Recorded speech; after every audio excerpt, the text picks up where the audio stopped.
یہ ایک دن سب کا سہارا بننے والا ہے۔ یہ وہی تو ہے جس کے اشارے پر چاند و سورج اور ستارے گردش کریں گے۔ عبد المطلب تو آرام سے اپنی جان دے دے، محمد کا غم نہ کر، اس کی غم خاری کے لیے اس کا خدا کافی ہے۔ ابھی حضور کی عمر صرف 8 سال ہی تھی، اور یہ عمر ایسی تھی کہ آپ صلی اللہ علیہ وسلم غم اور خوشی کو پوری طرح محسوس فرما سکتے تھے۔ اس لیے دادا عبد المطلب کے مرنے کا صدمہ اور اس کا غم آپ کو بہت زیادہ پہنچا۔ اپنے پیارے، شفیق اور محبت کرنے والے دادا کی موت پر آپ کے آنکھوں سے آنسو آ گئے، اور ایک مدت تک آپ اپنے دادا کو یاد کرتے رہے۔ بہرحال رسول پاک صلی اللہ علیہ وسلم کے اس دنیا میں آنے سے پہلے ہر قوم کے عالم، کاہن، نجومی آپ کا انتظار کر رہے تھے۔ انہوں نے پچھلے نبیوں کی کتابوں میں اور آسمانی کتابوں میں پڑھا تھا کہ فلاں زمانے میں فلاں جگہ پر ایک زبردست نبی ظاہر ہوں گے جو ساری دنیا کے لیے خدا کی طرف سے پیغام لائیں گے۔ ان میں سے تو بہت سے عالم اور بہت سے راہب اور بہت سے نجومی اور بہت سے کاہن تو ایسے تھے جو آپ کے آنے کا انتظار کر رہے تھے، اور وہ آرزو اور تمنا کرتے تھے کہ وہ نبی آئے اور ہم ان کی شریعت پر چلیں۔ لیکن ان میں سے کچھ کاہن، کچھ نجومی، کچھ عالم ایسے بھی تھے جو آپ کے آنے سے اور آپ کے ظاہر ہونے سے ڈرتے تھے، کیونکہ حضور کے آنے کے بعد تو ان کو کوئی نہیں پوچھے گا، ان کی دکانیں بند ہو جائیں گی، شٹر ڈاؤن ہو جائے گا۔ لیکن جب حضور پیدا ہوئے تو آپ میں وہ ساری نشانیاں موجود تھی جو آسمانی کتابوں میں درج تھی، لکھی گئی تھی۔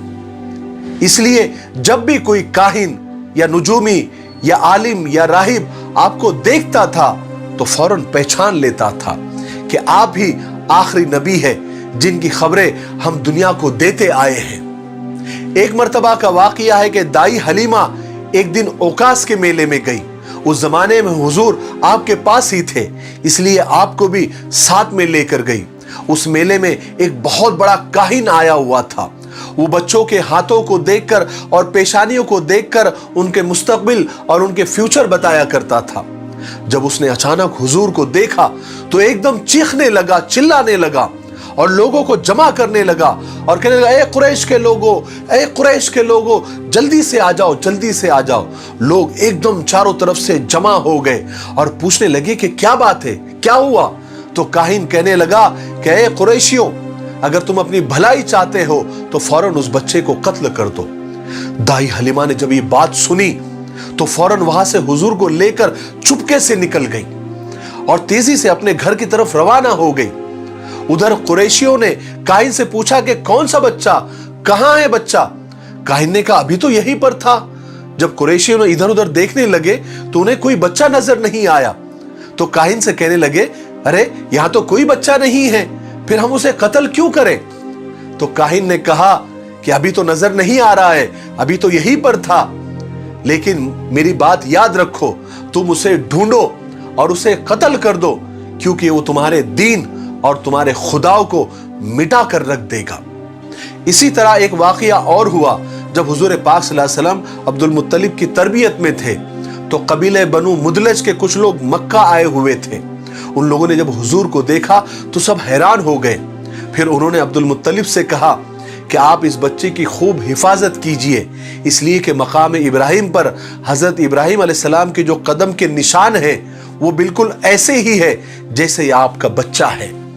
اسی طرح جب بھی کوئی عالم، کوئی یہودیوں کا راہب، کوئی کاہن، کوئی نجومی آپ کو دیکھتا تھا، آپ کی شکل کو دیکھتا تھا، آپ کی شخصیت کو دیکھتا تھا، آپ کے چال چلن کو دیکھتا تھا، آپ کی بات چیت کو دیکھتا تھا تو فوراً پہچان لیتا تھا کہ یہی نبی آخر الزماں ہے، یہی آخری نبی ہے، کیونکہ اللہ تبارک و تعالیٰ نے حضور کو بنایا ہی سب سے پیارا اور سب سے نرالا تھا۔ بہرحال دادا عبد المطلب کے انتقال کے بعد حضور پاک صلی اللہ علیہ وسلم اپنے چچا ابو طالب کے پرورش میں آئے۔ حالانکہ ابو طالب اپنے سب بھائیوں میں سب سے زیادہ غریب اور سب سے زیادہ مفلس تھے۔ ان کی اولادیں بھی بہت زیادہ تھیں اور وہ اکثر پریشان رہا کرتے تھے۔ جب بھی ان کے بچے کھانا کھانے بیٹھتے تو کبھی پیٹ بھر کر نہیں کھاتے تھے، لیکن جب حضور ان کے گھر آئے تو وہاں بھی برکتیں نازل ہونا شروع ہو گئی، اور بہت ساری عجیب عجیب باتیں ابو طالب کے گھر میں ہوئی، جس کا ذکر ہم 8ویں حصے میں یعنی پارٹ 8 میں کریں گے انشاءاللہ۔ تب تک آپ تھوڑا انتظار کریں اور آپ اپنے وعدے پر قائم رہیں۔ آپ یہ جو سیریز ہم نے شروع کی ہے محمد سب کے لیے، اس کے سب حصوں کو اور سب پارٹس کو آپ ذرا غور سے دیکھیے، اور اپنے خاندان میں، اپنے رشتہ داروں میں، اپنے دوستوں میں اس کو زیادہ سے زیادہ شیئر کریں، تاکہ نبی پاک صلی اللہ علیہ وسلم کو اور ہمارے سب سے پیارے نبی کی زندگی کو اور ان کو ہم قریب سے جانیں، اور ان کی چھوٹی چھوٹی باتوں کو ہم سمجھیں اور اس پر عمل کرنے والے بنیں۔ مجھے امید ہے کہ آپ اپنے وعدے پر قائم رہیں گے اور ان ویڈیوز کو آپ زیادہ سے زیادہ شیئر کریں گے۔ تب تک میرے لیے، پوری امت کے لیے اور پوری انسانیت کے لیے خیر اور بھلائی کی دعا کرتے رہیں۔ السلام علیکم ورحمۃ اللہ وبرکاتہ۔